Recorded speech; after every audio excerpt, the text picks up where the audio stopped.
Então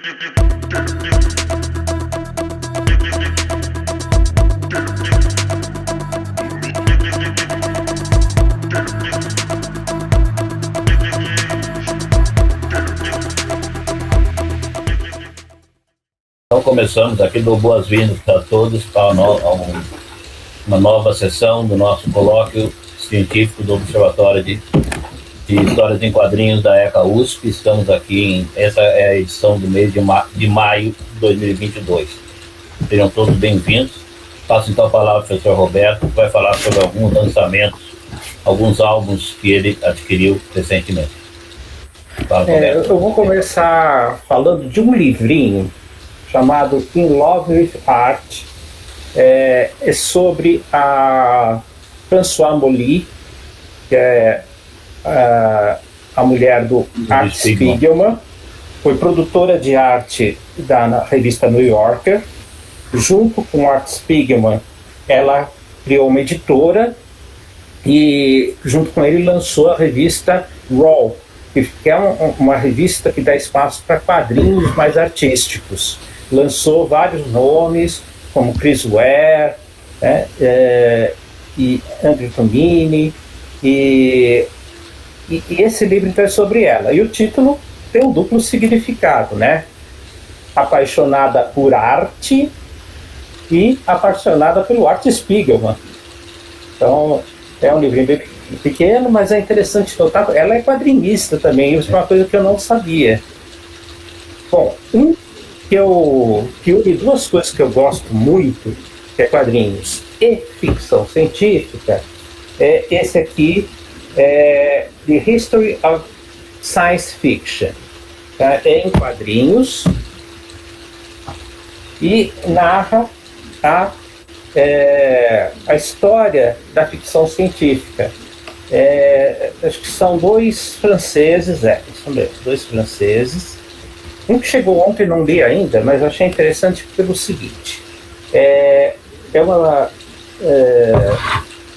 HQ biográfica, não autobiográfica, biográfica, sobre o Bob Fischer, enxadrista. Foi muito famoso nos anos 70. O roteirista Julien Voloy, ele é francês, e o ilustrador é brasileiro, Wagner William, que foi publicado na França. Essa aqui é a edição brasileira, tá? Da editora Script. Então, tem um desenho muito bom desse desenhista brasileiro, e é interessante a história do Bob Fischer. Ele foi campeão de xadrez durante vários anos, e depois ele perdeu a sanidade. E por fim, o álbum que ganhou um Guleme, um álbum brasileiro, tá? O Escuta Formosa Márcia. Eu não tinha ainda. Eu aproveitei, o preço que eu achei mais em conta com desconto foi na livraria Martins Fontes da Paulista. E eu comprei num dia, no dia seguinte já estavam entregando, tá? Porque se comprar a partir de acho que é R$139,90, uma coisa assim, eles mandam grátis, o frete é grátis. E tem que aproveitar essas promoções, porque na Amazon, por exemplo, esse álbum estava 50% mais caro, do Marcelo Quintanilha. Acho que como ele ganhou, aproveitaram para aumentar o preço. E lá na livraria Martins Fontes estava um preço muito bom. Eu comprei, na verdade minha mulher hoje entrou lá na feira da Unesp, virtual, né, e comprou para mim um álbum do Chris Ware, o Rusty Brown. Estava R$80 e na Amazon, com desconto, 110. Então, é legal ficar... É que nem em sebo, né? Você tem que vasculhar, ver o melhor preço, né? Aí, às vezes, está mais barato na Comics, às vezes está mais barato na Amazon, né? Ou em alguma outra livraria. É garimpar mesmo, Robson.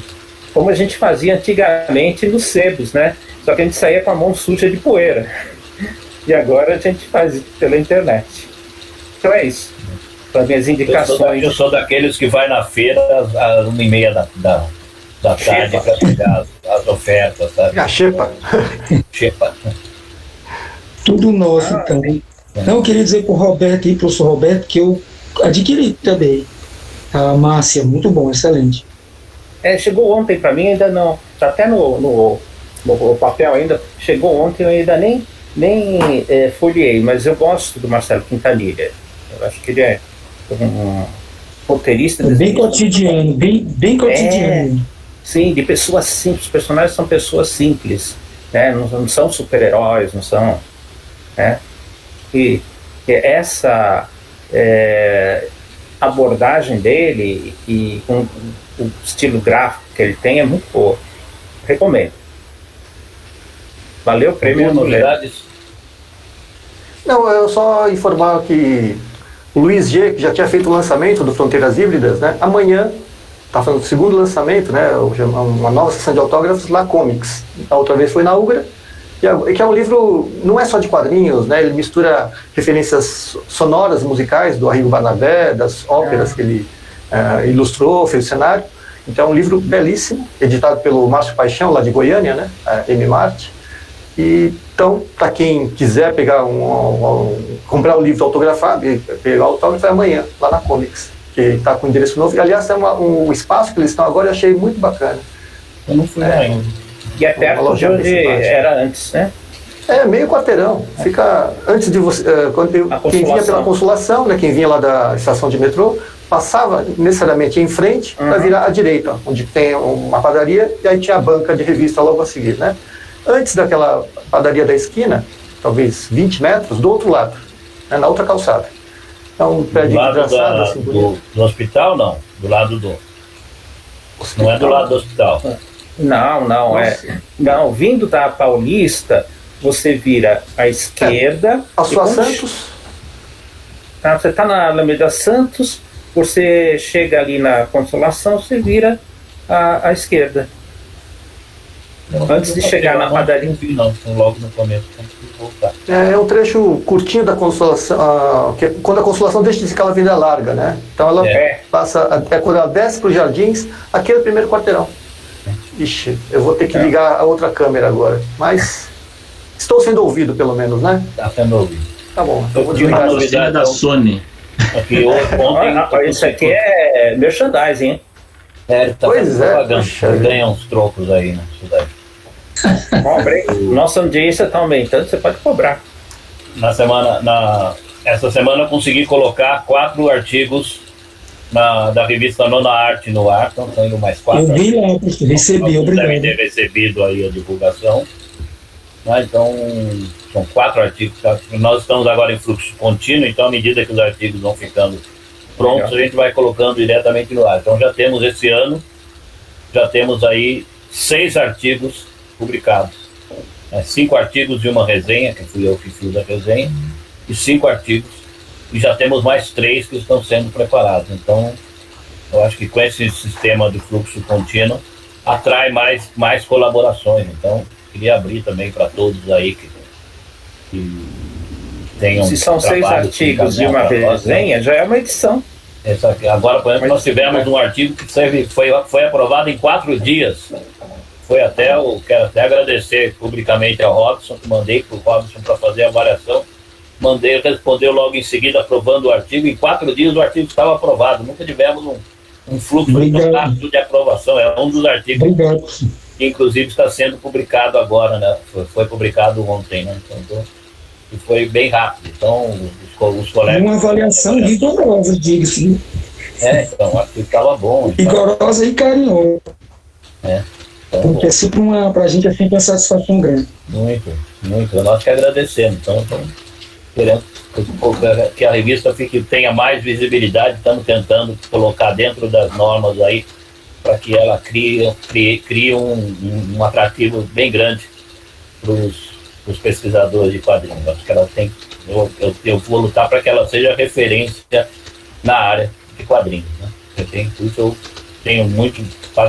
eu, o Nobu e a Edilene temos muito cuidado com a preparação dos artigos, apesar que às vezes a gente não consegue sair perfeito, mas no sentido de sair o mais perfeito possível. Às vezes perco cada artigo, às vezes eu tem artigo que eu já gastei 15 horas trabalhando em cima dele para fazer a revisão, para acertar com as normas direitinho e tal, mas acho que vale a pena porque o resultado fica satisfatório e tem que ser referência para todo mundo, né? Para todos os pesquisadores que trabalham. A gente que o Leandro pergunta se tem um template.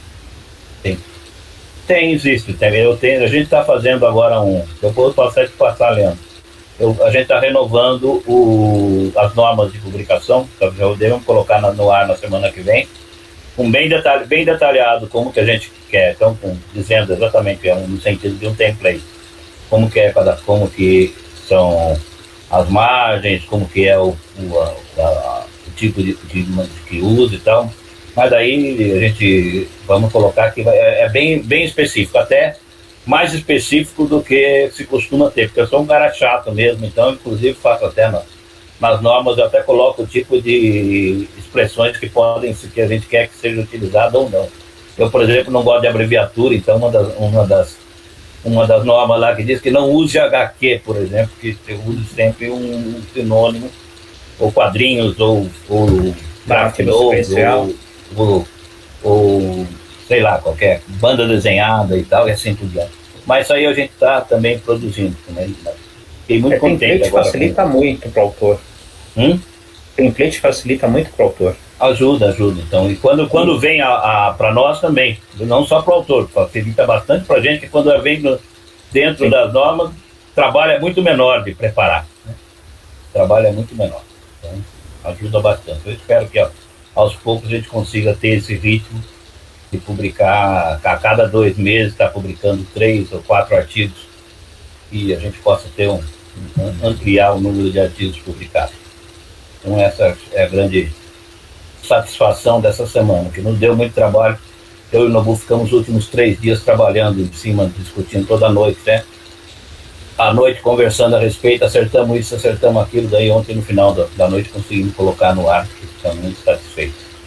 Vai ser quase como ter 2 edições por ano. Não, vamos continuar. Na realidade é que agora a gente, com um sistema de fluxo contínuo, nós já não temos a numeração de fascículos, é só um volume com todos. Mas a quantidade já é como se fossem 2 ou 3 edições. A quantidade já é um fascículo, que é o número que a gente publica normalmente, né? Praticamente um fascículo já temos publicado. Então, isso é bom. Perfeito. Então vamos lá, eu não vejo ninguém, por isso que se tiver algum problema, alguém me grita aí. Tá? Okay. Então o capítulo de hoje é da Martha Kuhlman, que ela é professora, o título é Design na História em Quadrinhos, Quadros e Páginas, capítulo 12 do livro do Hatfield, Comics Studies, a Guidebook, da página 172 a 92. A Martha Kuhlman, que é essa senhora simpática aí, ela é professora de literatura comparada e chefe do departamento da English and Cultural Studies na Bryant University. A Bryant University é uma universidade particular de Rhode Island, nos Estados Unidos. Ela coeditou os quadrinhos de Comics of Chris Ware, Drawing is a Way of Thinking. Por isso que ela cita o Chris Ware o tempo inteiro. Inclusive ela já tinha trabalhado. É muita parte que ela tinha visto, né? Comics of the New Europe, também é outro livro que ela coeditou com mais alguém, e contribuiu em vários livros sobre quadrinhos, como o The Cambridge Companion to the Graphic Novel, o Abstraction Comics, Bande Dessinée Abstraction, e Teaching the Graphic Novel. Ela participou do Fórum de Comics da MLA, que eu não me lembro o que é, e do Comitê Executivo da Comics Studies Society de 2017 e 2019. O que explica a presença dela no livro, porque o fundador da Comics Society é o Charles Hatfield. E ela é editora da Comics Studies Series, da Cambridge University Press. Começou esse ano, ela é editora da parte de quadrinhos da Cambridge University Press. Então é uma pessoa bastante conceituada na área, porque a Cambridge University não ia convidar qualquer um para coordenar uma série de quadrinhos, né, de estudos de quadrinhos. Então, é uma pessoa com bastante conhecimento na área. Apesar que o trabalho dela, esse capítulo, na realidade, ela não traz tanta coisa nova, porque ela vai buscar, vamos dizer, nos estudos, nos teóricos franceses, o conteúdo que ela apresenta. Então, basicamente, ela não apresenta nada novo, ela apresenta a visão dos franceses sobre essa área. Então, inclusive, citando muitos autores que eu já tinha lido há mais de 20 anos, conhecia há muito tempo. Então, para mim, não me trouxe tanta novidade, mas é um trabalho interessante que coloca, vamos dizer, sistematiza algumas questões sobre a linguagem dos quadrinhos. A primeira questão que me veio quando eu li o quadrinho foi na questão da palavra design, né? Porque como é que eu traduziria a questão desenho de quadrinhos? Então fui lá ver o que é design, e a definição de desenho que parte de uma perspectiva estética e funcional. É a representação de algo com um propósito específico, científico, econômico, industrial. E a etimologia do inglês design, que também significa desenho ou projeto. Então eu concluí que acho que é mais lógico manter a palavra design, que também nós temos em português, né, que já foi incorporada ao vocabulário profissional da área, né, do que usar desenho, porque desenho fica mais livre. Então, quando design é um desenho que tem um propósito, ele tem um planejamento para ser elaborado. Então, por isso eu vou usar design todo o tempo, embora alguns momentos dê o sentido de desenho, né? Então vou falar sempre em design, seguindo a terminologia, né? E ela começa dizendo, já buscando a teoria da narrativa, né, a teoria da narrativa de origem francesa, ela fala, quando lemos uma história em quadrinhos, nós tendemos a focar no conteúdo da história, pensar no conteúdo, porque é uma narrativa, né, e a gente pensa no conteúdo, no que está acontecendo. E normalmente é quase natural que nós deixemos de lado a parte visual. Mas ela diz, fazer isso é perder um aspecto mais fascinante com o pensador dos quadrinhos. Os quadrinhos, eles são a narrativa que é contada pelo texto e pela imagem ao mesmo tempo. Se você só pensa no texto e no conteúdo, no que acontece, você perde todos os detalhes daquela construção gráfica que você está se deparando, né? Se a gente lê o texto gráfico, a gente ganha algo essencial.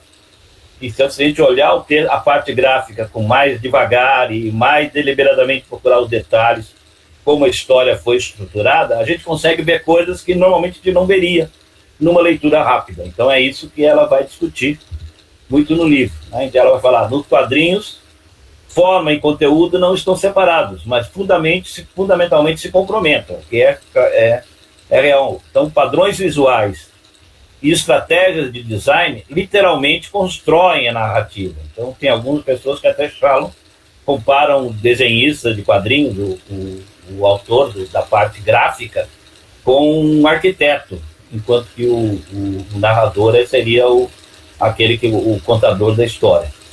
Então, esse capítulo foca nos aspectos formais dos quadrinhos, tendo como referências as fontes norte-americanas, que ela fala pouco, não é muito, é basicamente o próprio Charles Hatfield, que ela vai trabalhar nos autores norte-americanos, e franco-belga, buscando mostrar como nos quadrinhos o design serve ou proporciona a narrativa. Não existe consenso sobre a terminologia. Então, os críticos trabalham com diversas fontes, tais como a teoria do cinema, a cognitiva, a semiológica e a narratologia, além do próprio discurso de artistas e fãs. Quem trabalha muito com o discurso de artistas e fãs é o John Lentz, que tem todo um trabalho nessa linha de entrevistar artistas, produtores de quadrinhos, editores e tudo mais. Ele defende muito esse tipo de pesquisa. Então, as discussões sobre a terminologia, sobre quadrinhos, né, elas começam com um quadrinho que em inglês é panel. Eu não gosto de falar painel. Eu acho que quadrinho é muito mais claro, é uma palavra que a gente usa, quadro ou quadrinhos. Então, as discussões normalmente vão dizer o quadrinho é a unidade básica de significado de uma história em quadrinho. Daí, a partir daí, se passa as relações e transições entre os quadrinhos em sequência, e então se expande para analisar o layout dos quadrinhos na página. E pode-se também analisar a relação entre as páginas e observar que padrões aparecem. E é isso que ela vai fazer no artigo. Ela vai começar pelo quadrinho, depois vai ver as relações entre os quadrinhos, as relações entre as páginas, e vai terminar vendo o quadrinho, a história em quadrinhos, como a parte, o material dos quadrinhos, né? O papel, o formato e tudo mais. Ela começa pelo quadro ou quadrinho. Na leitura de quadrinhos, ela vai citar o outro autor norte-americano, da escola norte-americana, que é o Wittek. Na leitura de quadrinhos, seguimos convenções específicas, que são historicamente acidentais e dinâmicas. Elas surgem muito por tentativa e erro dos desenhistas, né? Eles vão fazendo e vão criando, na medida em que fazem essas convenções. Os componentes básicos do design de quadrinhos, sequência de imagem, calhas ou sarjetas. Essa aí eu errei, sarjetas é com J, depois eu corrigi, esqueci de corrigir essa, peço desculpas, depois eu corrijo. E os balões de fala. Tudo se juntou no final do século XIX e começo do XX, da mesma época de inovações em tipografia e no cinema. Então há uma semelhança de desenvolvimento das histórias em quadrinhos e do cinema, por exemplo. Também da tipografia, principalmente das histórias em quadrinhos. Os avanços das histórias em quadrinhos tiveram muito em cima dos avanços da tipografia. Na medida que melhor a tipografia se aperfeiçoa, os meios de impressão se aperfeiçoam, as histórias em quadrinhos também vão avançando, né?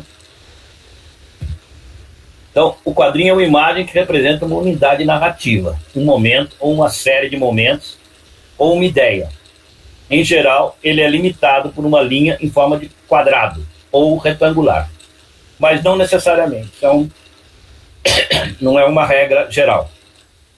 Da Europa, tem o suíço Rodolphe Topfer, que é visto como o primeiro a rotineiramente usar quadrinhos múltiplos em uma página, de uma forma parecida com os quadrinhos modernos. E ela vai dizer, isso aí entra em choque com os historiadores que citam Hogan Zallen de Richard Outcault em um jornal norte-americano com o Yellow Kid, com a primeira história em quadrinhos. Eu lembro que quando eu comecei a estudar quadrinhos, o primeiro livro que eu li sobre isso foi o Shazam, do Álvaro de Moy, que vai dizer exatamente isso, que quadrinhos começam com o Yellow Kid do Hogan Zallen, quando não é verdade. Começa muito antes com o Topfer, uma visão que eu compartilho com a autora hoje em dia. Então, Rodolphe Topfer, que é um artista que usava muito, porque fazia muitas ilustrações, muitas histórias ilustradas, ele desenvolveu um tipo de narrativa que é muito parecida com os quadrinhos que nós temos hoje em dia. Enquanto que o Outcault, ele fazia pranchas que nem sempre, até nem eram, algumas delas nem eram quadrinhos, eram grandes pranchas com vários acontecimentos que ocorriam ao mesmo tempo. E ele vai ser visto como o criador dos quadrinhos, porque em determinado momento ele joga lá um balão, e daí que dizem os norte-americanos que aí começaram as histórias em quadrinhos, que isso não é verdade, o balão já existia muito tempo antes disso. Mas os norte-americanos têm uma estratégia de marketing, eles dominam essa parte de marketing muito bem e venderam essa história, essa versão, para boa parte do mundo, né? Hoje em dia o pessoal já sabe um pouco mais. De qualquer forma, tanto o Topfer como o Outcault convergem na noção de um quadrinho como um episódio de uma narrativa com ou sem bordas. Daí ela lança uma pergunta que ela vai depois discutir, quer dizer, uma história em quadrinhos pode ser formada por apenas um único quadrinho? Essa é uma discussão que já fiz várias vezes em aula, né? A gente lembra de várias discussões a respeito disso, e existem pessoas que vão defender que sim, outras pessoas vão defender que não. Na ala dos favoráveis, a gente tem Robert C. Harvey, que é um desenhista e um estudioso de quadrinhos norte-americano, que vai dizer que o cartoon humorístico, que é em efeito um único quadrinho, deveria ser considerado uma história em quadrinhos, porque a combinação de palavra e imagem é o aspecto que define o meio. Bem, então qualquer coisa que misture figura e imagem seria uma história em quadrinhos para o Harvey. Mas você vai ter o David Council e o Harry Morgan, que vão dizer que uma única imagem pode narrar, quando ela pode representar temporalidade e a noção de causa e efeito. Quer dizer, um quadrinho pode mostrar o que vem depois, ou subentender o que vem depois, e o que vem antes. E daí, mostrando essa noção de causa e efeito, por isso, deve ser considerado uma história em quadrinho. Eu tendo a concordar com essa visão. Né? Ainda que um cartoon, uma imagem estática, não seja literalmente uma sequência, alguns teóricos enfatizam seu potencial para sugerir uma história.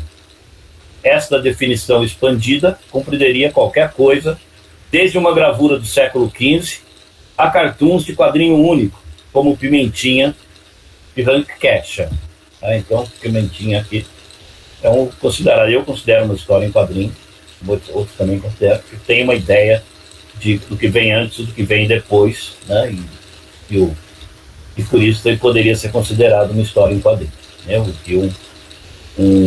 Uma gravura do século XV que também teria essa ideia, nem tudo está acontecendo ao mesmo tempo. Você vê que tem um casal, uma pessoa com uma criança que vai entrar, e a outra que chega com não sei, um banjo, né? Um banjo para tocar junto com o outro artista, e então mostra uma continuidade, né? Também poderia ser considerado uma história em quadrinhos. Quer forçar um pouco, mas não deixa de ser uma narrativa sequencial. Daí, no campo dos contrários, a visão de que um quadrinho só é uma história em quadrinho, tem aí nomes de peso. O Bronstein, que é Thierry Bronstein, que é um historiador francês que nós já conhecemos, lemos um livro, discutimos um livro dele, diz que conjecturar sobre o que vem antes e depois de um quadrinho não é o mesmo que mostrar uma sequência. E a ele vão se juntar o Scott McCloud e o Will Eisner, que são dois nomes conhecidos da área de quadrinhos, que vão insistir que uma sequência literal de imagens, insiste em uma sequência literal de imagens. O McCloud fala em imagens justapostas em sequência deliberada, que geram sentido para o leitor. Eu várias vezes já falei sobre isso, tem isso aí, essa definição do McCloud, ela é tão ampla que pega qualquer coisa. Se eu tiver uma fileira de cartas de baralho, é uma história em quadrinhos, né? Porque são uma sequência de imagens em ordem deliberada, e uma sequência deliberada justaposta que geram sentido para o leitor. Então, você pode imaginar um único quadrinho que encompassa vários momentos no tempo, desta forma mostrando uma sequência. E o Charles Hatfield, aí a autora vai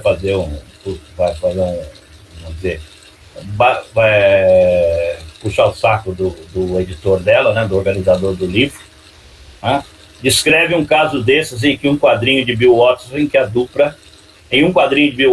dupla aparece 3 vezes em um cenário florestal, dando a ideia de que a brincadeira se prolonga no tempo. Então, um quadrinho que talvez alguns de vocês já tenham visto. Então, a gente vê na esquerda o Calvin Haroldo desenhado no carrinho, falando alguma coisa, depois no meio, dentre as árvores, os deles também, depois no fundo, um terceiro desenho menor deles ainda, dando a ideia de que o passeio deles durou bastante, eles continuam no passeio, né? Não há um término, quer dizer, a história não termina aí. Então aí você tem toda não é apenas uma fotografia do momento, você tem vários momentos que são narrados aí no mesmo fundo de cenário. Então, mas mesmo sem mostrar o personagem várias vezes, como faz o autor do Calvin, pode-se mostrar, um quadrinho pode dar a ideia de duração. O exemplo vai ser Persepolis, da Marjane Satrapi, que retrata uma festa na Áustria, na Áustria, onde ela se sente culturalmente deslocada. E daí tem o exemplo, e daí ela traz esse desenho no capítulo, né? Mostra a Marjane no canto e várias coisas acontecendo em volta dela. E a ideia, quer dizer, nem tudo aconteceu ao mesmo tempo. Então, um momento aconteceu uma coisa, outro momento aconteceu outra, mas a ideia de que ela passou a festa deslocada, passou abandonada naquele canto, enquanto as pessoas se divertiam. Né? Ela não estava se sentindo bem naquele ambiente. Então dá essa ideia de continuidade de algo que durou muito tempo, não é simplesmente um episódio rápido. Mas, de qualquer forma, considerando-se ou não um único quadrinho como uma história em quadrinhos, uma narrativa, do ponto de vista do design, o quadrinho único nos leva apenas até certo ponto. Se você tiver um quadrinho único, você vai até até um lugar, um ponto. Mais que isso, você não pode ir.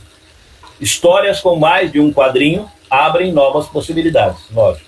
Se você tem 2, você vai ampliando. Né? Um quadrinho pode existir em relação com os outros, em uma tira, com os outros na página, daí você tem mais quadrinhos em cima, embaixo, do lado, e com outras páginas em um contexto de um trabalho, não entra mais aqui no contexto, de um trabalho completo. Representações de tempo e sequência se tornam mais envolventes e complexas no nível do layout da página. Então, quanto mais amplamente você considera esse layout, mais as representações podem ser alencadas ou discutidas. E daí ela vai começar a ver as relações, primeiro de quadrinho a quadrinho, depois de quadrinho a página, depois de página a outras páginas e assim por diante, seguindo o que ela falou no começo. Ela vai falar de quadrinho a quadrinho, e, logicamente, quando se fala de relações de quadrinho a quadrinho, o primeiro nome que se vem é MacLeod, que é A ali, não é O. Ele vai dizer, nós preenchemos a lacuna lógica entre os quadrinhos. Uma lacuna marcada espacialmente pela sarjeta, entre eles, pelo processo cognitivo da conclusão, em inglês closure. Um conceito que vem implicitamente da psicologia da Gestalt. Eu acredito, não entendo nada de psicologia, mas eu acredito no que o MacLeod está falando. A conclusão nos permite conectar momentos separados e mentalmente construir uma realidade contínua e unificada. Ou seja, a gente vai preenchendo aqueles momentos, aquele espaço entre um quadrinho e outro, a gente vai preenchendo com alguma coisa que está subentendida. Às vezes bem clara, de uma forma quase... É muito fácil de você entender, outras vezes nem tanto. Mas você tem que preencher, não há como você não preencher. Se você não preencher o que está entre um quadrinho e outro, você não entende a história. Então, quem não tem esse treinamento de preencher automaticamente o conteúdo da sarjeta, não consegue ler quadrinhos. Eu falo que é impossível você ler um quadrinho sem se concentrar minimamente nele, porque você precisa atuar nesse preenchimento. Se você não fizer isso, você não consegue ler o que está lá. Você vai ver quadros que estão um ao lado do outro sem sentido. Então, os leitores devem prestar atenção à potencialmente complexa transição entre os quadrinhos. E, nesse sentido, o MacLeod vai propor as diversas transições. Né? Ela vai citar no livro lá. Então, as transições várias de quadrinho a quadrinho. Eu só tinha a versão na internet em espanhol, por isso foi o em espanhol que eu estou colocando aqui, porque a minha, eu não tenho a versão em e-book em português, que eu tenho, só daí dá muito trabalho de escanear cada página.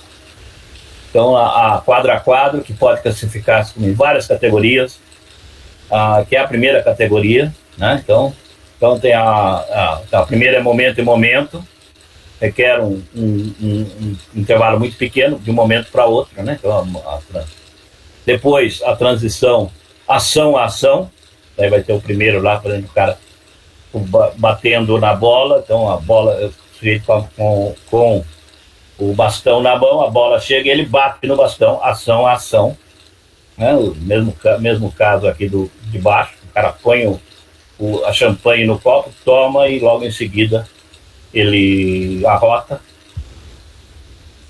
Depois, a tema, transição tema-tema, que passa de uma cena e com um tema para outro logo em seguida. Então, o sujeito está sendo atacado, que eu não consigo nem enxergar o que é exatamente, por alguma coisa, e daí logo em seguida o grito dele na noite, e assim vai. Daí o outro de baixo, que é uma pessoa falando do telefonema, o outro falando também, daí o telefone toca. Depois o cena a cena, é que mostra distâncias consideráveis, transporte de distâncias consideráveis de tempo e de espaço. Então, uma pessoa que está falando num lugar e outra pessoa no outro lugar, no outro tempo. O de baixo, por exemplo, as pessoas em 3 lugares diferentes, né? Então, são transições que ele chama de cena a cena.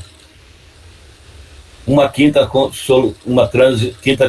transição, que é de aspecto a aspecto, que considera passar por alto o tempo e recriando-se diferentes aspectos de um lugar, ideia ou disposição de ânimo. Então, uma árvore de Natal e o Papai Noel, né? Alguém olhando para o sol brilhando, alguém de óculos olhando para o sol, e depois os pássaros voando.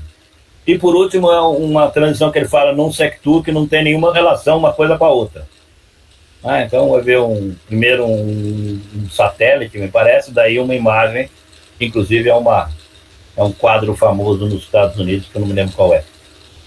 A mesma coisa na de baixo, um cara sorrindo, a árvore, depois os peixes, quer dizer, não tem uma ligação entre a outra. São as várias transições que o MacLeod diz e que é fácil de perceber que não dão conta de tudo, porque tem outras transições que teriam que ser consideradas aí. E ela exatamente é o que ela vai fazer. Que os problemas surgem em relação ao grau de sobreposição entre as transições. Que às vezes a transição pode ser de um jeito e também de outro, quer dizer, ela não se esgota numa categoria apenas, né? Então não é uma coisa estanque.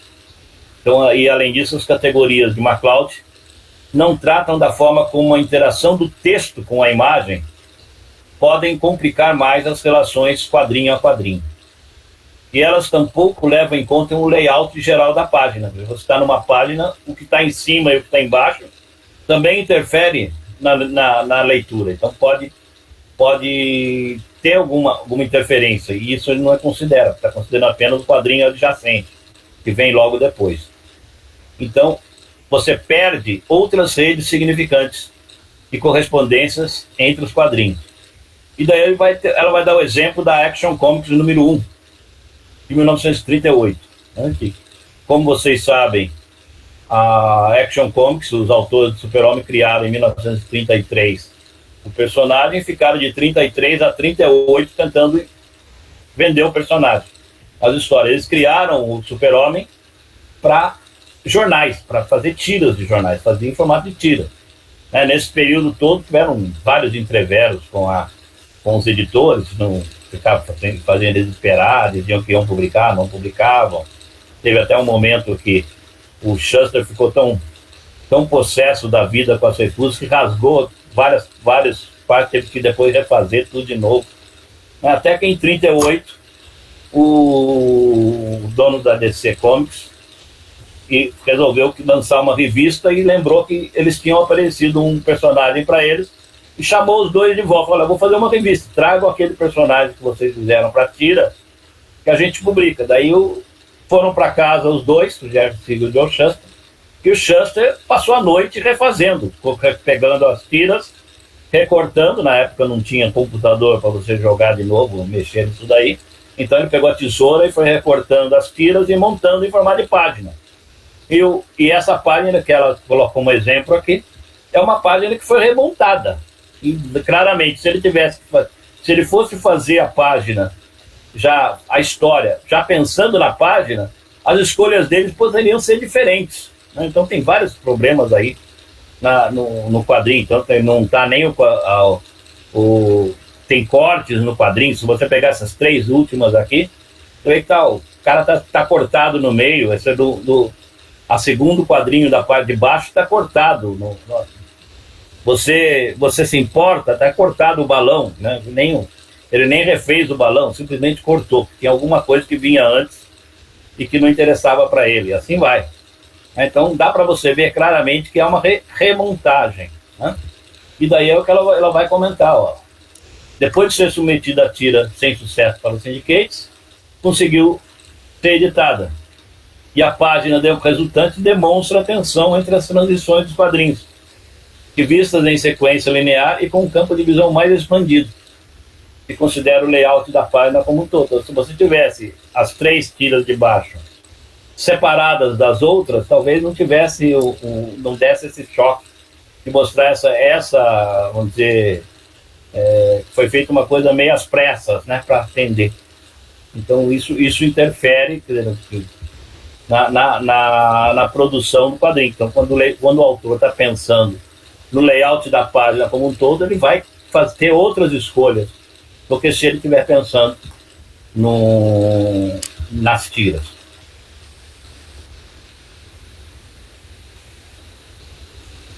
Por que a popularização da história em quadrinhos ficou aqui à toa, né? Não esqueça a parte de cima. Então ela vai dizer, continua ainda a falar, a localização desses quadrinhos, dessa história, numa estrada deserta, com um único poste telefônico e uma casa, nos vários quadrinhos, temos uma transição de tema a tema. É o mesmo espaço, tudo não sei nem onde ela viu a casa aí.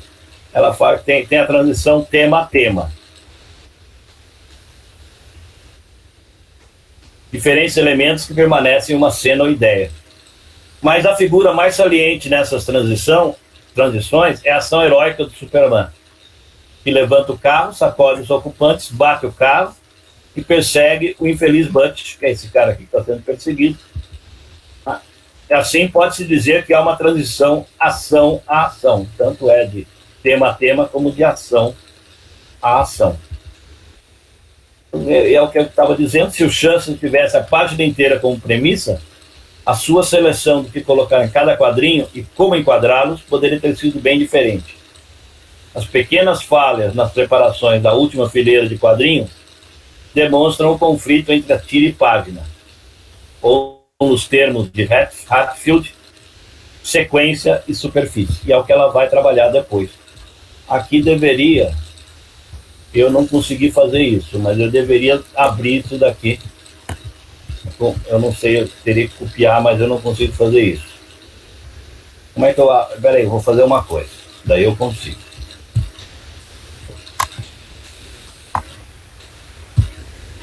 Como é que eu copio isso? Não deu.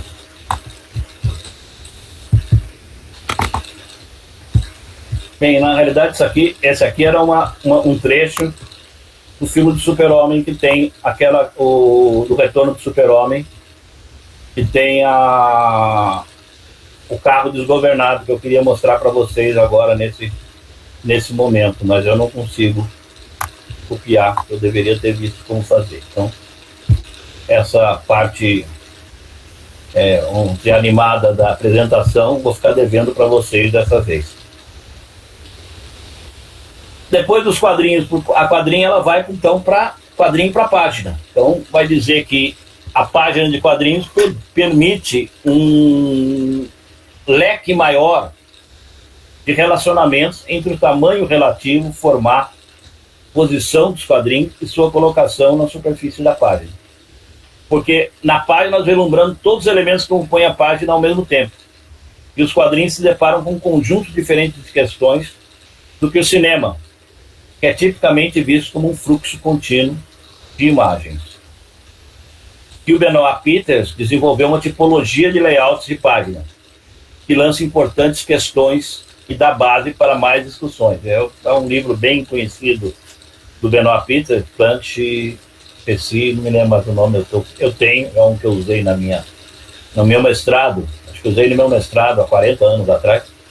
Essa tipologia consiste de 4 tipos de layouts, baseados na relação variante entre história, específico, e a superfície da página, o tableau, como fala o Benoit Peters.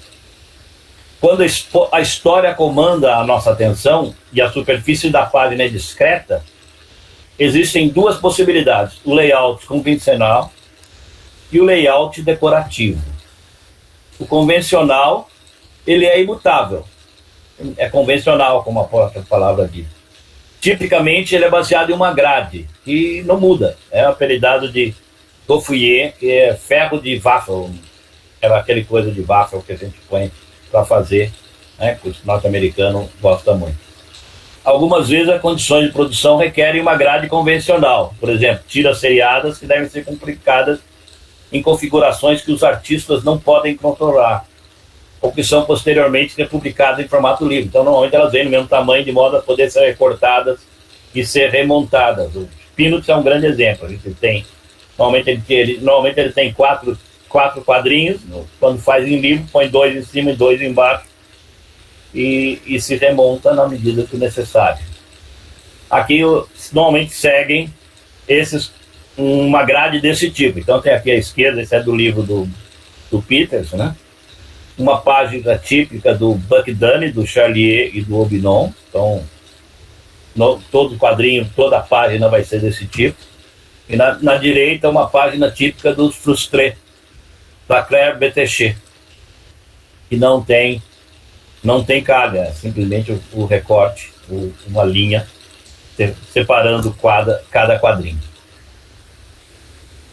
E um dos que usam muito esse tipo de grade é o Pratt, né, que vai ter o quadrinho bem tradicional em grande parte das histórias, né? Então vocês veem aí um quadrinho bem tradicional, dá um ritmo mais lento na história, mais vagaroso, mais reflexivo, né? Lógico que ele sabe também mudar isso e às vezes, né, fazer a coisa mais rápida. Então, para Peters, a relação entre história e design em um layout convencional é neutra. Então não existe relação.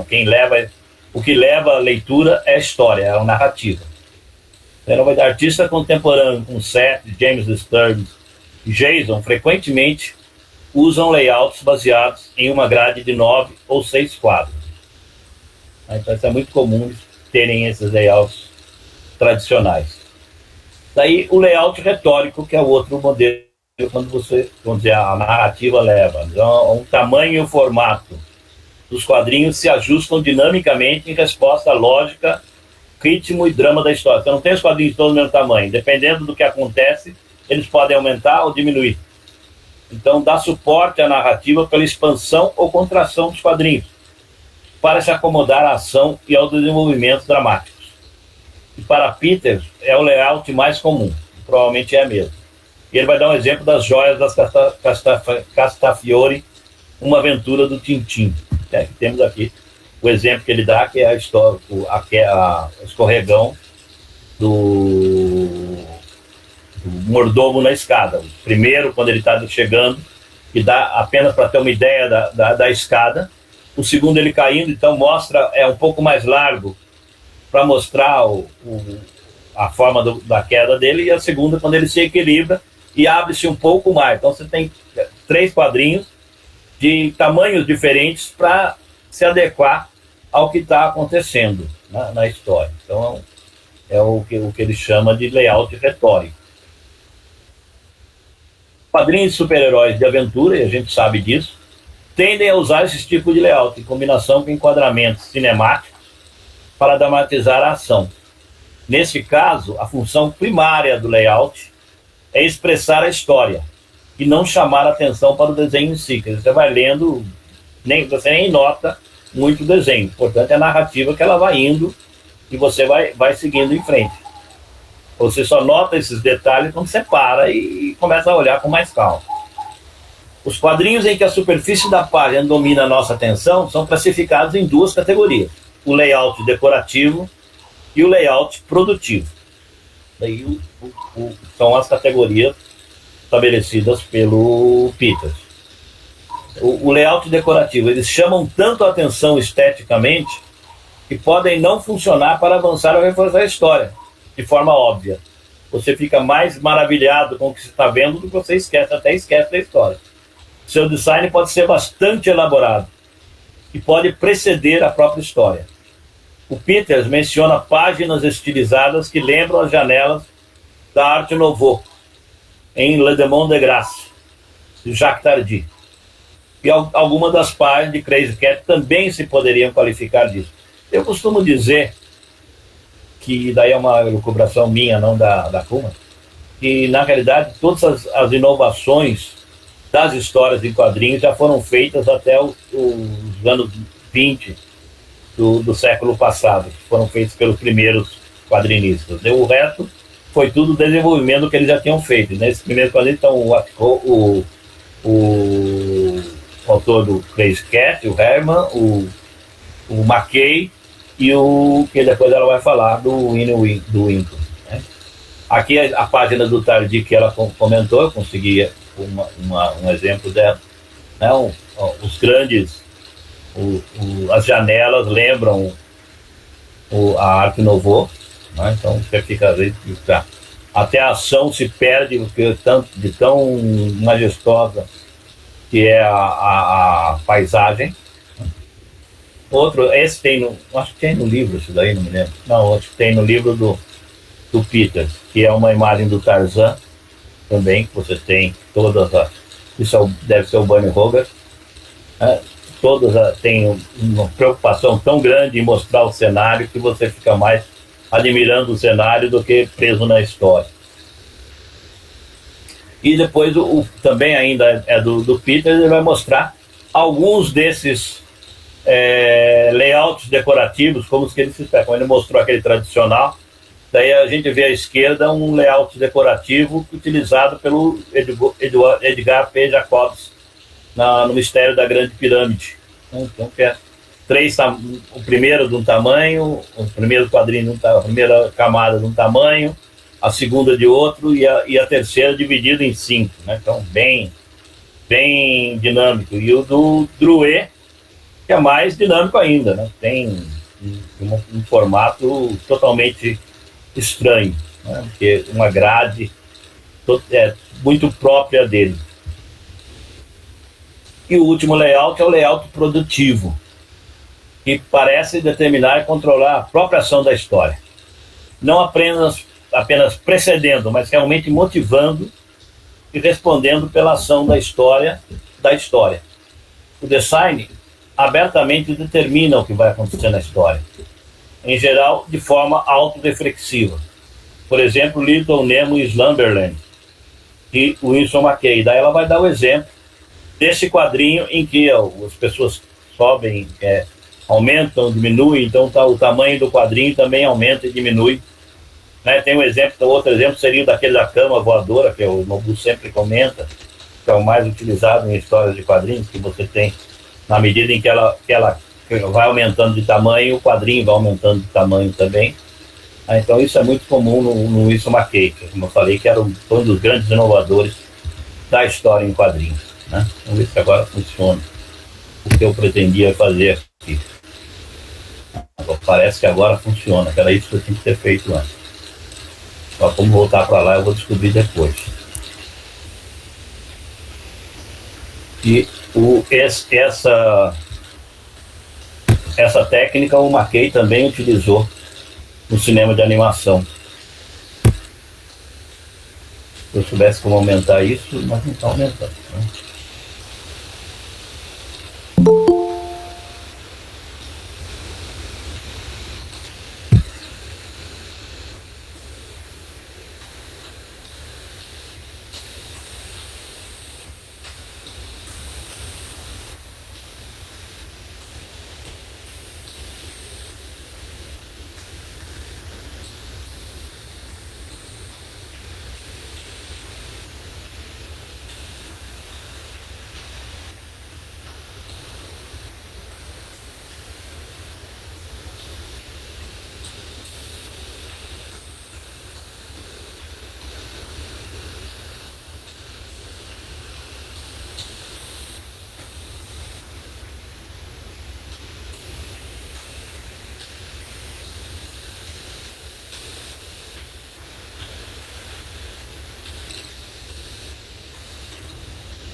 É isso.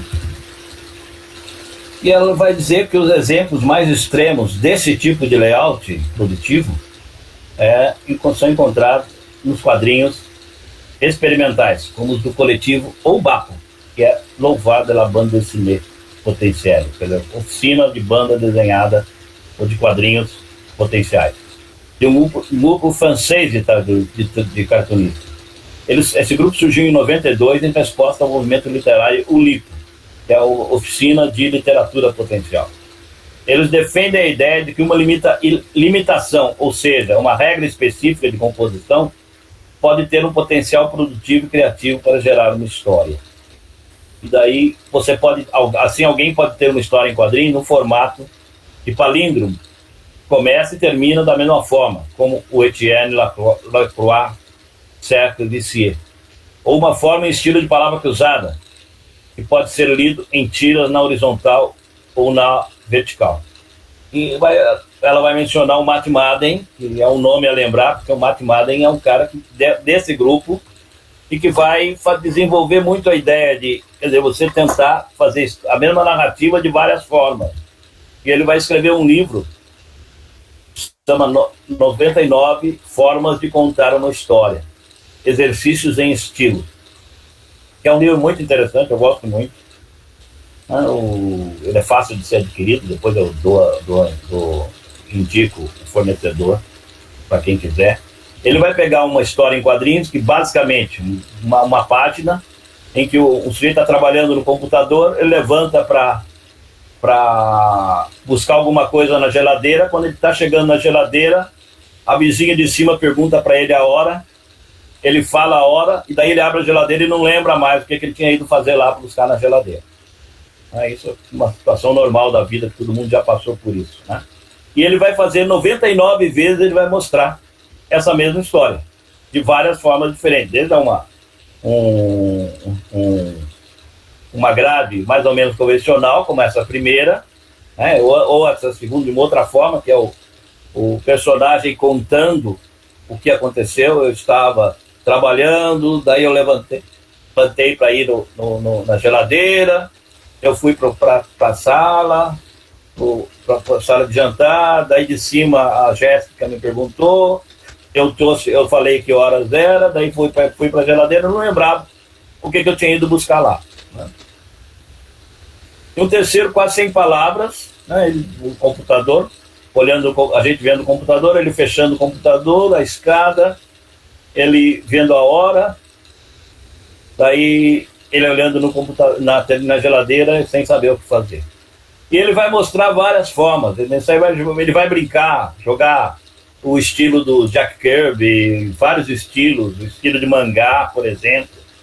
Essa eu achei bastante interessante, ele desenhou a mesma história no estilo mangá, com várias pontos de vista diferentes para mostrar, quer dizer, mostrando bem o estilo mangá, como que um desenhista de mangá faria essa mesma história, e assim por diante. Mas vale a pena, é um material que vale a pena, quem estiver interessado, vale a pena buscar, porque é muito, muito bom. Então, a tipologia de Peters, ela é simples no abstrato, mas ela tem sérias limitações. É uma característica da autora aqui, que ela apresenta tudo, depois ela cai de pau na teoria que ela mostrou, né? Ela começa a achar os defeitos na teoria dos outros. É muito fácil até. Eles colocam os casos de um extremo a outro, mas não dá conta das nuances entre as diversas categorias. Então ela vai dizer, como distinguir um layout decorativo de um retórico? Quem garante que o layout avança a história, ou ele é apenas estético? Como o layout influencia o processo de leitura? Como o layout influencia o processo de leitura, os dois são interconectados.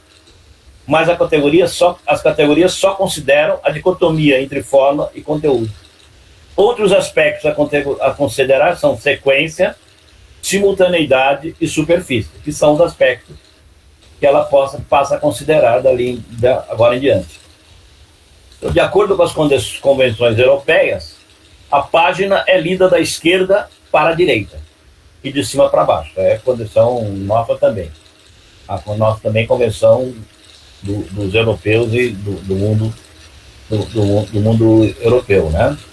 Mas mesmo essa concepção básica foi questionada desde o início dos quadrinhos nos jornais norte-americanos. Logo aí ela puxa a sardinha para lá dentro. Na verdade, foi questionada também em outros países. Toffler questionou isso daí também. Autores como George Herman, Winsor McCay e Leonel Feininger, eu concordo com ela, são grandes nomes dos quadrinhos, grandes vanguardistas do meio, levaram o meio extremos com seus experimentos formais. O Feininger foi um dos fundadores do movimento Bauhaus, que é um movimento expressionista, né? E tinha um olho afortunado para o design. Então tem um trabalho muito interessante. As composições tamanho folheto de Willy Wink's World, que lembram o cubismo e o expressionismo, representam a narração em terceira pessoa dos sonhos e visões sonhadoras de um garoto, em que são personificadas formas naturais. Em um exemplo de 1906, quadrinhos geométricos de formato estranho são organizados em sentido de espiral, com pequenos números para ajudar o leitor. Ela vai dar esse exemplo. É um das imagens que ela traz no capítulo. Segundo a tipologia de Peters, esta página seria categorizada como decorativa, pois o design domina a história. Mas essa classificação não cobre o ritmo da sequência de quadrinhos. Daí ela vai mostrar que esse quadrinho, que daí você tem os números Z, começa aqui na esquerda, depois vai para a parte de cima, depois desce aqui no cantinho, daí vai aqui para o lado, depois para essa do meio, que se intercala com a outra, e vai para baixo. Então há um ritmo meio desordenado de leitura, por isso que tem os numerozinhos para orientar o leitor, né? Então não é simplesmente não é um layout simples de ser lido, né? E esses quadrinhos mais antigos inspiraram artistas contemporâneos, como Art Spiegelman, Chris Ware e Seth, a manipular a sequência para apoiar a arquitetura e não usual de suas narrativas. Então ele vai começar, são 3 grandes artistas, que ela vai falar, do Seth ela vai falar pouco, mas do Chris Ware ela vai falar bastante, né? Em A Day at the Circus, que é uma parte de Breakdowns, coleção de quadrinhos experimentais de Spiegelman, os quadrinhos são unidos por uma sequência de setas, e essas setas ela é não linear, e elas pulam através das conversas de um bar. E dependendo de qual caminho se segue, o personagem se suicida ou simplesmente vai para o próximo bar. Isso lembra muito aquelas historinhas que tinha. Você começa, se você concorda, contava a história, você pensa que a opção é essa, vá para a página 5. Se você acha que não, vai para a página 3. Até fizeram alguns quadrinhos desse tipo também. Lembra muito isso daí, só que é numa página só, né? Então layouts não lineares também predominam na Shadow of No Towers, expressando a confusão e trauma depois dos ataques de 11 de setembro, que era de se esperar, né? Então, esse aqui é o Day at the Circuits. A gente vê, ó, começa nessa primeira, depois você pode seguir por aqui, pela primeira à esquerda, pode seguir pela segunda, e daí você decide, basicamente você decide o caminho, né? Você vai para aquela, ou você pode seguir pela de cima, e dependendo do caminho que você seguir, o resultado vai ser ou o cara desiste, se mata, ou ele vai pro bar seguinte, porque tem várias opções. Então, mas é um layout totalmente diferente de qualquer outro que a gente tenha visto. Também aqui uma página A Sombra das Torres Ausentes, onde ele mistura presente, passado, lembranças dele, o que ele estava pensando na hora e assim por diante. Então, também um layout bem complexo, né? Então são o que a gente chama de layouts experimentais. E o Chris Ware é outro que também vai se destacar muito nessa questão, né? Ele é muito sofisticado no uso de layouts não lineares de página, ou melhor dizendo, multilineares, que ele tem várias possibilidades. Nos primeiros números da Acme Novelty Library, ela vai falar várias vezes dessa coleção do Chris Ware, que saíram 24, se não me engano, 24 volumes, e cada um era de um tamanho diferente. que algumas páginas que depois foram coletadas em Quimby de Mouse, um personagens que lembram Crazy Cat, reviram em quadrinhos com setas que vão e voltam em sequências de pastelão, de causa e efeito. E também chamam a atenção os intrincados layouts multilineares de Jimmy Corrigan, The Smartest Kid on Earth, especialmente o mapa da capa de proteção da versão encadernada. Daí eu tenho aqui dois exemplos, esse exemplo que ela falou, do Quimby de Mouse, que são várias setas que vão mostrando, então a leitura vai e volta, você desce, sobe, depois vai para o outro, vai para a esquerda, depois vai para baixo e você vai seguindo de uma forma. O tamanho dos quadrinhos também é diferenciado, né? Tem um grande, depois tem vários pequenos, né? Então um layout totalmente diferente. E aqui a capa deveria estar, talvez ao contrário, teria que, não sei se eu virar o meu computador aqui vai fazer alguma diferença para vocês, mas teria que ser, virem a cabeça aí, olhem a cabeça do lado, né, que é mostrando toda a história da família do Jimmy Corrigan, quando saiu da Irlanda, foi para os Estados Unidos, todo o que passou. Então, também um layout bem diferenciado. Porque o Chris Ware é conhecido muito, ele se destaca muito por isso. E, nesse sentido, talvez a maior obra dele seja o Building Stories, que é uma caixa com 14 livros em vários formatos e tamanhos. Desde pequenininho até tamanho bem grande, né, em forma de tabuleiro, um jogo de tabuleiro com 4 folhas. Aliás, eu ganhei, o observatório recebeu uma doação no mês passado e ganhamos uma edição desse Building Stories, uma caixa dessa. Daí está bem guardadinha aqui, um dia vai poder ser utilizada por todos os pesquisadores.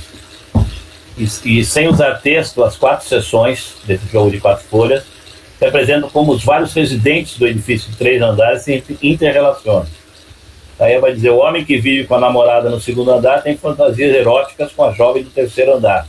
E que a senhora do 1º andar lembra sua juventude solitária quando teve que recusar pretendentes para cuidar da mãe doente. E ela vai dizer que para Ware, essa manipulação do layout não é decorativa, mas uma parte integral de suas histórias. Ele diz que raramente faz quadrinhos só pelo prazer da experimentação, mas que tenta atingir alguns sentimentos.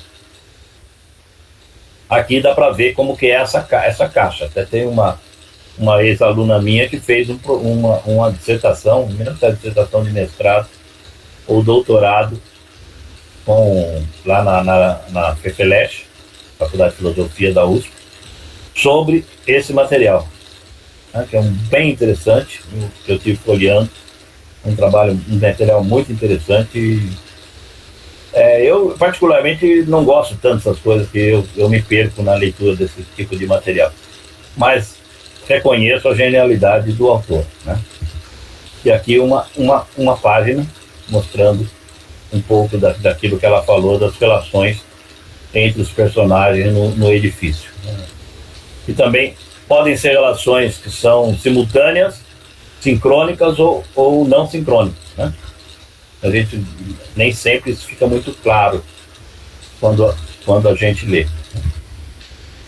Os artistas contemporâneos aproveitaram as técnicas dos primeiros quadrinhos, levando em frente uma tradição experimental. Um exemplo é um quadro grande em que múltiplos quadrinhos juntos formam uma imagem maior com um fundo contínuo. Um exemplo é a Gasoline Alley.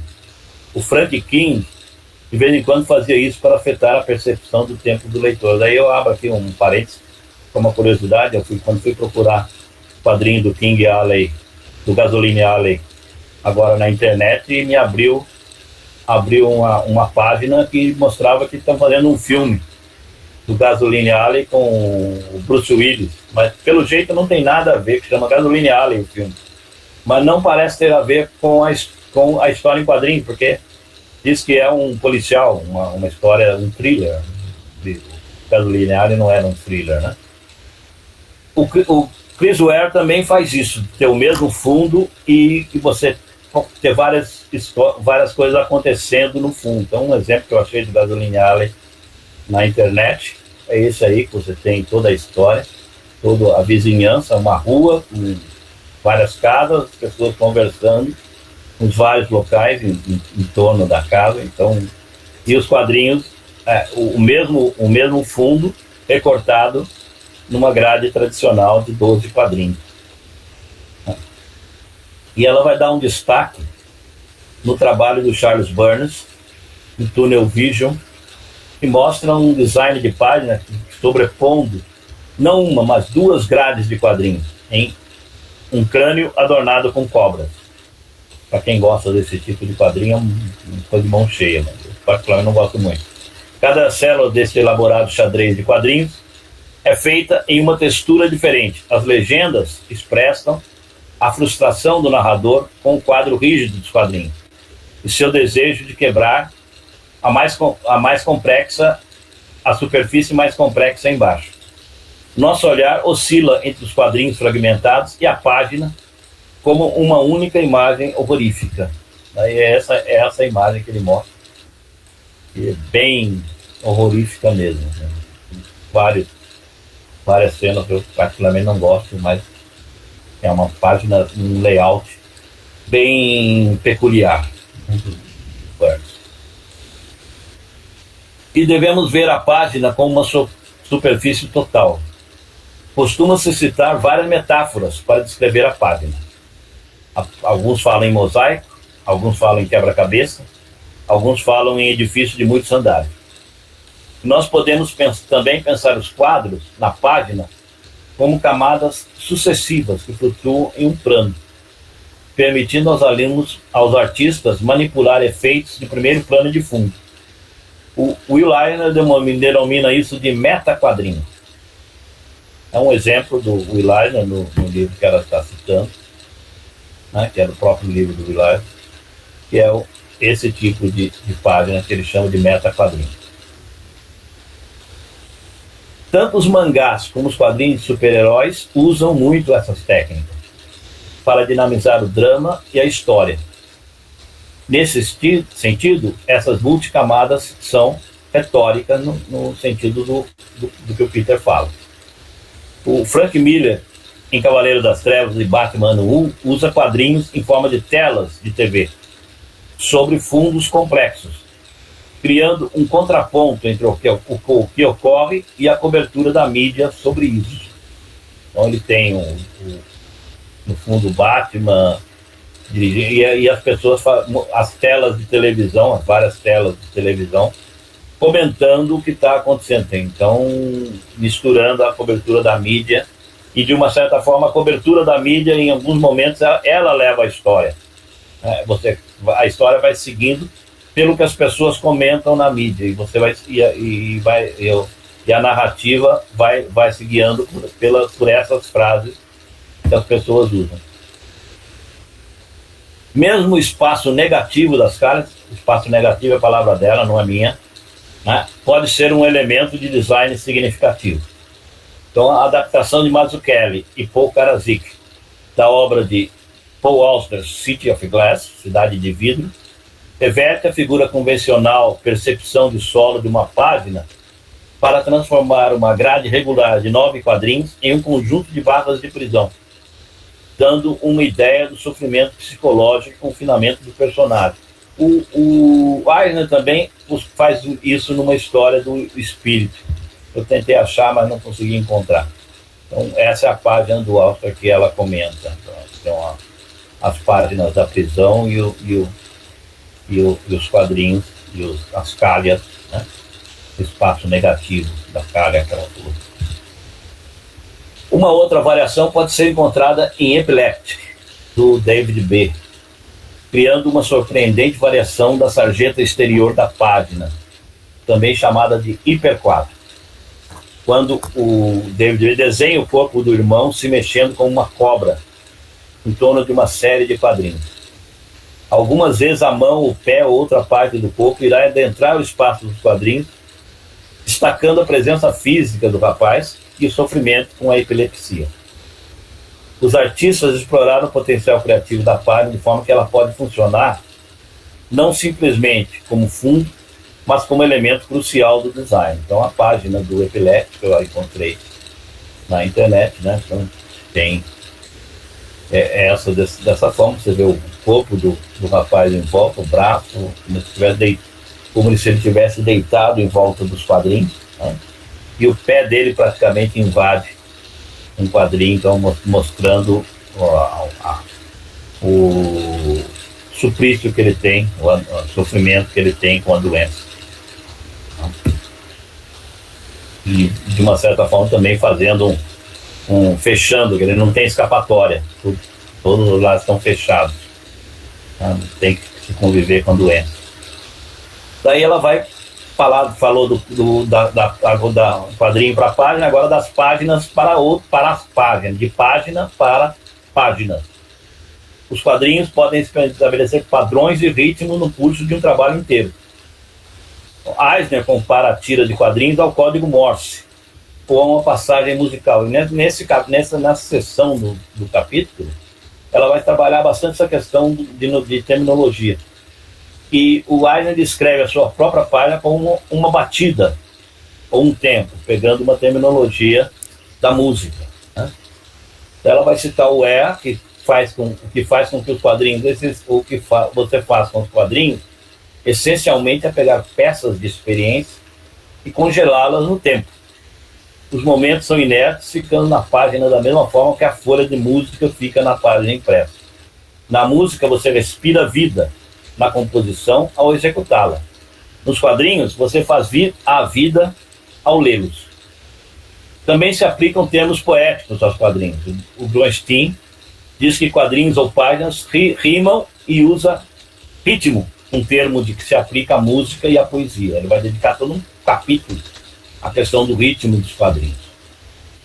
De qualquer forma, seja o ponto de referência à música ou à poesia, os críticos utilizam esses termos para identificar padrões na página e no design do livro, que possam ser sutis e difíceis de perceber na primeira leitura. Tanto na poesia como na música, repetição e variação são elementos-chave de expressão. Então, desde da repetição, né, do início da Sinfonia de Beethoven,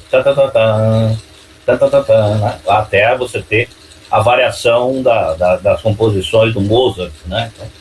Então, são elementos-chave de expressão também na música e também nos quadrinhos, pois proporcionam um ponto de partida para analisar os relacionamentos entre as páginas. E daí ela vai agora trabalhar repetição e variação. E ela vai começar pela Van Home, de Alison Bechdel, né, quando ela explora essa técnica de repetição com um efeito que ela chama de surpreendente. E à primeira vista, as páginas parecem não ser muito arrojadas em termos de design. Cada página é um conjunto de 2 páginas que é dividido em uma grade de 12 quadros, e as figuras em cada uma estão quase na mesma posição. É quase a mesma coisa que a gente viu daquele desenho, daquela página que eu mostrei do Corto Maltese logo no começo da apresentação. Então essa página, que é que ela destaca, tem praticamente, em termos não deu tanto trabalho para a moça desenhar, porque ela desenhou uma vez, depois só repetiu, né? Fez pequenas variações, estão todos na mesma posição, não tem muita diferença. É a Alison andando no carro com o pai, e os dois estão conversando, né? Falando sobre a vida, tentando se entender. E daí para o Peter, esta seria uma grade de layout convencional, tudo certinho, não tem mudança alguma entre outros, né?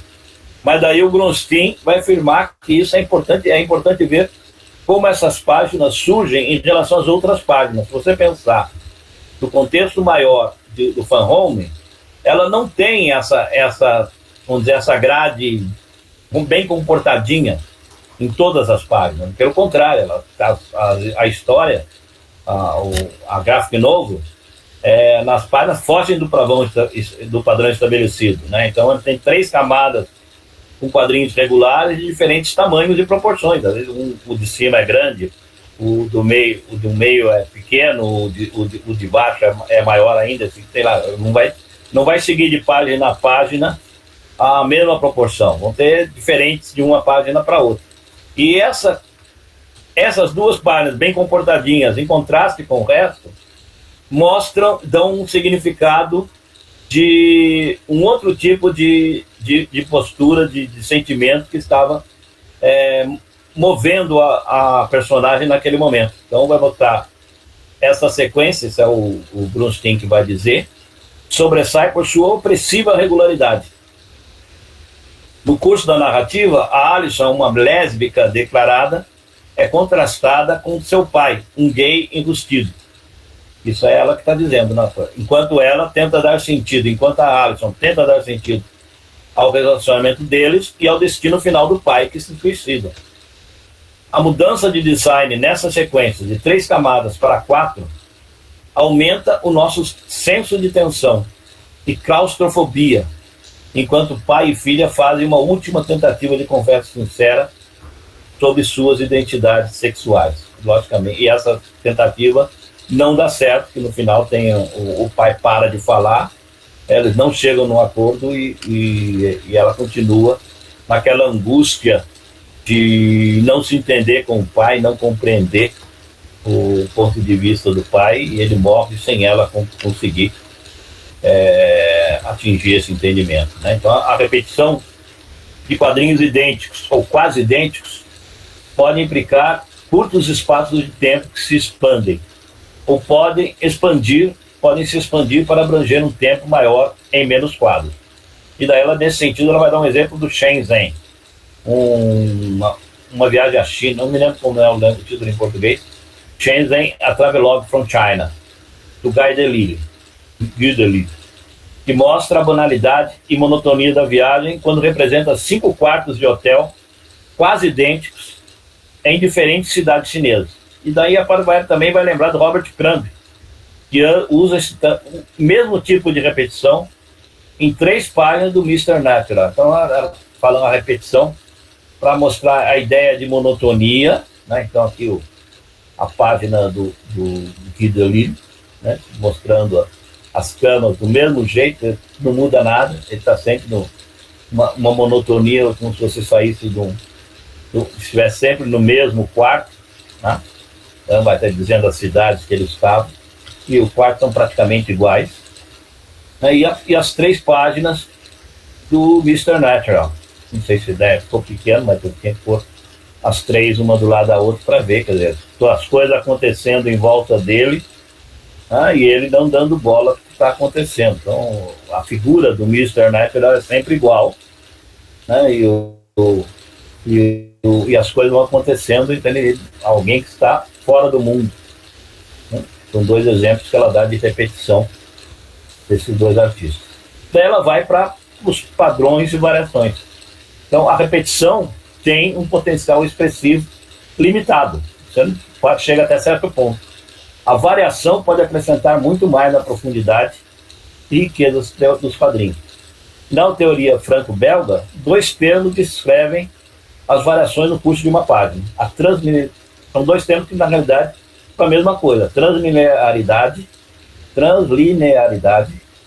e mescla, que a tradução é minha, eu não cheguei a ver aqui os autores que trabalharam com a teoria franco-belga como traduzido, que é braiding ou tressage. Translinearidade mescla refere-se a um relacionamento distante entre 2 ou mais unidades não contíguas. O Grunstein reconhece e trabalha esse conceito cunhando o termo braiding, que ele descreve como um jogo de analogias formais, pelas quais uma poderosa rede é colocada em ação e depois irá se revelar como rica em consequências narrativas e simbólicas. E o exemplo mais famoso disso, acho que todo mundo já pensou nisso, é Watchmen, né? Claramente é o exemplo mais conhecido, que tem muitas relações distantes entre outros. Então, o Batten, não sei como é que se diz, o Batten e Lefebvre notam como o layout e as cores das páginas de Watchmen são orquestrados com maestria de forma a estabelecer padrões e ritmos que sutilmente reforçam a narrativa. E daí eles vão falar do capítulo 5, Fearful Symmetry, que mostra a simetria no layout pela repetição de uma grade de tabuleiro, de quadrinho. E então, em uma brilhante página dupla no centro do capítulo, em que as páginas refletem uma a outra. Daí o exemplo que está no livro do Barton Lefebvre é em preto e branco. Se fosse colorido, eu não tive tempo de procurar essa página na internet em colorido, nem pegar o meu exemplar e escanear. Mas vocês podem ver que a página da esquerda e a da direita são espelhos de uma da outra. Então, os dois quadrinhos no meio são do mesmo tipo, os 3 quadrinhos do lado, né? Então há um reflexo, há um espelhamento. E na realidade, toda essa história, ela é refletida. Todo esse episódio ele é refletido, desde a primeira página que reflete a última página que reflete a primeira, a penúltima, a segunda, e assim vai por diante. Então a terceira, a antepenúltima, e assim por diante, vai até chegar no meio, que é o ponto de convergência, né? Aí é um tipo de translinearidade que pouquíssimos trabalhos têm. De fato, nessas 2 páginas centrais, reflexo e duplicação podem ser encontrados em vários níveis. Então, o formato da letra V, que divide a página dupla, a junção de 2 quadrinhos contíguos, né? Chamada letra V, que divide a página dupla, né? Os 2 quadrinhos contíguos, e o reflexo de Ozymandias na piscina, abaixo, quando ele se posta para atacar o suposto assassino. Tem vários aspectos que vão refletindo um ao outro, que logo ali embaixo, o reflexo do Ozymandias aqui. Isso é coisa do Moore, né? Do Moore. O Alan Moore, ele planeja todas as suas histórias e ele passa isso daí, ele praticamente obriga o desenhista a seguir aquilo que ele estabeleceu. Então isso aí não foi feito por acaso. Ele tem roteiro, o roteiro dele é muito preciso nesse sentido. E não é surpreendente que esse tipo de análise translinear, que busca padrões, variações de redes, seja mais efetivo para quadrinhos mais longos, que demoram às vezes uma década ou mais para serem feitos. São coisas que são muito cansadas, não é feito assim no final de semana. Então, o caso de Maus, o Jimmy Corrigan e o Building Story e o Breakhold. Um outro exemplo que ela vai dar é o Asterios Polyp, que usa padrões de cor e variações de trabalho de linha, de textura e layout para evocar a perspectiva e personalidades dos diferentes personagens. Particularmente o pomposo arquiteto Asterios e sua mulher artista Hannah Sunshine. Eu não li o Asterios Polyp, mas eu peguei um exemplo na internet, que eu não tenho, mostrando o Asterios Polyp com predominância de azul e a mulher com magenta, né? Tem uma saída que o Matthew Kelly seguiu, né? E daí chegamos no final, a seção final do capítulo, que vai falar o livro com objeto, né? E vai dizer que historicamente os formatos de publicação de quadrinhos foram consequências das condições de produção. Então, os primeiros cartunistas elaboravam as suas páginas para caber nos jornais dos suplementos. Então, elas faziam a proporção que eles faziam do quadrinho, era de modo a poder ampliar para caber na página e não distorcer muito o desenho dele. Então, ele tem que fazer num tamanho que fosse proporcional ao que ia ficar no final. Hoje em dia, as revistas DC e Marvel têm tamanho padrão. Na Europa, o álbum encadernado foi a norma e as crianças liam Asterix e Tintin em livros coloridos maiores e mais duráveis. Então, o padrão que era definido pela indústria. Os editores, é o que ela diz em seguida, os editores frequentemente ditaram as dimensões para os desenhistas e foram obrigados a trabalhar dentro desses parâmetros. Não podia fugir disso, era aquilo que eles ofereciam. Então, você faz dessa forma, você não faz, né? Com a ampliação dos quadrinhos alternativos, os artistas concluíram que formato, cadernação, papel, capas, folhas de guarda são componentes do design que podem ser mais expressivos que o exterior e o interior de um livro podem ser complementares e funcionar com o conteúdo como um todo coerente. Então eles começaram também a avançar nisso. Então na França, nos anos 1990, a editora independente L'Association deliberadamente se rebelou contra o padrão 48cc, que era 48 páginas, capa cartonada, e passou a produzir capas mais discretas e monocromáticas em papel mais pesado, de melhor qualidade, para mostrar sua diferença em relação ao mainstream. E também a fazer quadrinhos em preto e branco, e até mudar o tamanho dos álbuns, né? Então, alguns exemplos das publicações da L'Association. O Roberto sabe bastante da sua associação, porque eu sei que ele comprou um livro sobre essa editora quando a gente estava na Argentina. O único exemplar ele foi lá e comprou antes que algum outro aventureiro lançasse mão, inclusive eu que estava lá.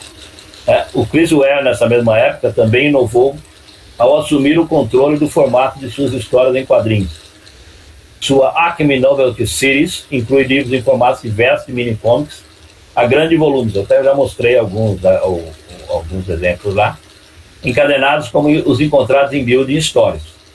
O trabalho de Ware mostra claramente que as escolhas de material como papel e encadenação podem contribuir muito para a história. O volume 20 da Acme Novelty Library, dedicado ao personagem Jordan Lynch, é um exemplo, lembrando um álbum de fotografias, né? Lembra um álbum de fotografias. Ele é encadenado dessa forma, não deve custar barato, mas faz assim um contraste com o tipo de personagem. Ela vai até comentar isso. E por outro lado, ela vai ter a trilogia também do Charles Burns, é outro exemplo que ela vai dar. Exit Out, The Hive, Sugar School, que é impresso em um grande formato hardcover, para lembrar os álbuns de Tintin de 48cc, que eu falei agora há pouco. E a invocação do livro dos Garoto Aventureiro Inocente se mescla de forma incômoda com o conto aterrador de Burns sobre viciados em droga do submundo punk, mostrando como o livro, como objeto, pode ter conotações e ressonâncias complexas. Aqui os três exemplos dos livros dele, que a gente olhando parece uma coisa juvenil, um livro juvenil. A capa lembra muito a história de aventura da linha Clara, né? Todas as mídias, e já estamos nos aproximando do final, todas as mídias, não apenas os quadrinhos, estão se movendo em direção à desmaterialização. Tablets e readers, smartphones e laptops mudaram a forma como nós consumimos cultura. Daí veja o capítulo 17. Mesmo nesta era digital, os quadrinhos frequentemente são desafiadoramente materiais. Ou seja, objetos de peso e heft, eu não me lembro o que era, porque eu preciso traduzir, físicos, variando em escala do volume 7 de Ergo de Kramer, que é enorme, aos mini-comics que cabem na palma de uma mão. O tamanho do Ergo aqui de Kramer, que custa $200 pela internet. Só milionários, pessoas com bastante dinheiro e conseguem pagar $200 isso daí. Não é o meu caso, infelizmente. O que se pode ganhar ou perder, daí praticamente o último que ela fala, que se pode ganhar ou perder quando os quadrinhos são reformatados em diferentes plataformas e lidos na tela. É uma pergunta que a gente continua fazendo, né? Como isso muda a experiência de apreciar o quadrinho no contexto de uma página ou de uma página dupla, ou os padrões que se desenvolvem no número de páginas. Quando você vê uma tela, você não está vendo as outras. Quando você vê uma página, você está vendo a página do lado, num quadrinho físico. Isso influencia na sua experiência de leitura. Mas olha, talvez novos enfoques e design possam acomodar esses modos alterados de leitura e trazer novos entendimentos, se não os mesmos da leitura do objeto físico, mas alguma coisa que, vamos dizer, que responde ou seja equivalente à experiência de leitura no físico. E daí, terminando, aí ela vai pegar o Chris Ware novamente, ainda existe algo a ser dito a favor da experiência, tanto tátil como visual, de ler um livro material. Isso vale para os quadrinhos, como vale para os livros de uma maneira geral. Como diz o Ware na capa de Building Stories, algumas vezes é tranquilizador, é até mesmo necessário ter algo a que se possa agarrar. Então a gente tem alguma coisa física nas mãos. Então é isso o capítulo de hoje. Então, obrigado pela atenção. Temos aqui, se estivermos sendo vistos pelo Putin e pelo imperador japonês, tem aqui os agradecimentos pela atenção. Eu agradeço a todos. Foi um prazer apresentar. Espero que tenham entendido que eu não tenho falado muito depois. Então, volta então, alguém me explica como eu saio agora daqui, eu encerro a apresentação. Muito bom, Valdomiro. Muito bom. Dei certinho, quase 10 horas. Deu pra aproveitar bem. Deu pra... Eu pensei que fosse passar, mas deu pra chegar. Não sei se fazemos alguns minutos para discussão. Gostei muito o capítulo é bom, não me trouxe novidade, mas é bem esclarecedor, bem sistemático na abordagem. Nós podemos aí ter uns 15 minutos de conversa, dúvidas, algum comentário que vocês queiram fazer, levante a mão ou falem. Robson, tem uma pergunta. Quem? Robson. Boa noite. Na realidade é mais um comentário. Na realidade, eu pensei que seria chato, né? Mas eu fiquei impressionado, gostei muito e aprendi bastante. E vi o tanto que o leitor e a leitora são importantes, né, nesse aspecto. Né? O leitor e a leitora são imprescindíveis. E a sua capacidade, né, a sua experiência, o seu experimento, que é um exercício, ficou bem claro também que ler quadrinho é um exercício, também é uma coisa bastante séria. Então, professor, muito obrigado por essa excelente explanação. Era isso, obrigado. Eu acho que mostra bem que a experiência de leitura de quadrinhos ela não se acaba na primeira leitura, muitas vezes. Às vezes tem coisas que você vai descobrir muitos anos depois, né? Na terceira, na quarta, na quinta leitura é que você vai prestar atenção, né? A tendência é você simplesmente consumir o quadrinho, é natural, mas depois você parar e olhar. O Watchmen cada vez que você pega o Watchmen, você descobre uma coisa diferente, tantos detalhes que ele tem em termos de design, né? Algo como pouquíssimas pessoas trabalham. Bom, eu queria fazer um comentário. A autora falou dos pioneiros dos quadrinhos que inventaram criaram, né, formas diferentes de organizar a página e tal. Mas eu quero lembrar também que mesmo os quadrinhos mainstream, e eu estou pensando nos quadrinhos da Marvel, anos 60, 70, já havia uma desconstrução da página, né, saindo do tradicional, como ela fala. Então a gente vai ver nos quadrinhos do Jack Kirby, do Jim Steranko, né, toda essa postura de quebrar, né, de ir além do que era convencional. Na Europa também, então a gente tem Guido Kerpax, temos o que você citou também, o francês, não me lembro o nome, mas há tanto no underground como, aliás, o underground é mais quadradinho, né? E aí a gente tem no mainstream, né, vários artistas que vão fazer experimentações na composição da página, né? E que naquela época Karl Barks, nos anos 50, né? Isso, e na época era uma leitura comum, né? Era marcado, as pessoas, os críticos teóricos falavam, isso é mainstream, que já faziam essas experimentações gráficas. Eu acho que esse é um dos aspectos fascinantes do quadrinho. Você abre uma revista comum, você nunca sabe o que você vai encontrar, e de repente você encontra alguns experimentos assim que inesperados, né?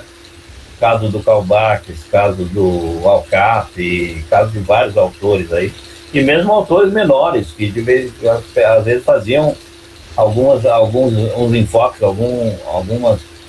seguiam alguns caminhos que não eram comuns, né? Então isso eu acho que é fascinante dos quadrinhos. Essa pujança de alternativas de layout. O Leandro está querendo fazer uma pergunta. Fazendo. Opa, muito boa apresentação, viu? Gostei bastante. Estão me escutando? Sim. Ah, beleza.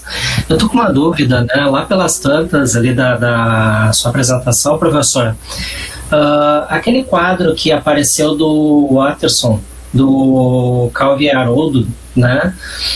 Foi exemplo que a autora usou para dizer que num quadro dava para mostrar toda uma história, não? Ou estou errado? Ela usa um exemplo do Charles Hatfield, né? É do livro do Hatfield, Alternative Comics. Tá, e aquele quadro, ele foi usado por ela, isso? Ali? Foi usado por ela. Tá. Ela menciona, ela não apresenta esse quadro. O quadrinho no livro do Hatfield. Entendi. Que me chamou muita atenção ali, talvez até seja uma experiência do próprio autor, né? Que ali ele separa. Tá bem definido ali, as árvores é que fazem papel de quadro ali para as imagens. E eu achei fabuloso aquilo. E eu não tinha notado em vezes anteriores, até me chamou muito a atenção isso. Exatamente.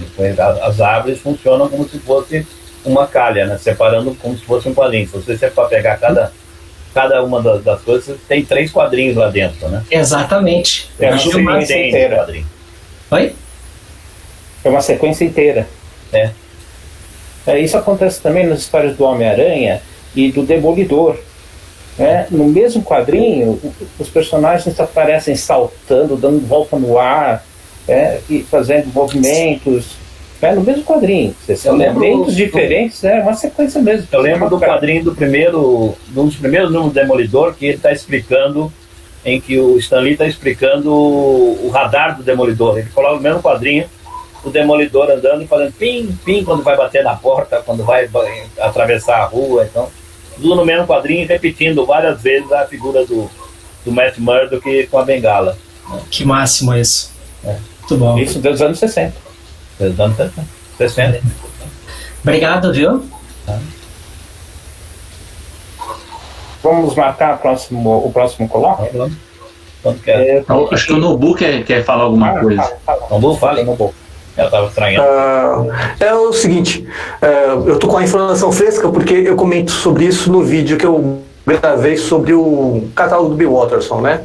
Esse exemplo que foi mostrado, ele é de uma fase em que o próprio Watterson, ele impôs ao Syndicate, na Universal Press, olha, agora vocês não mexem nos meus painéis, vocês não mexem nos meus quadrinhos. Então ele podia fazer painéis inteiros, podia fazer esses exercícios que são belíssimos.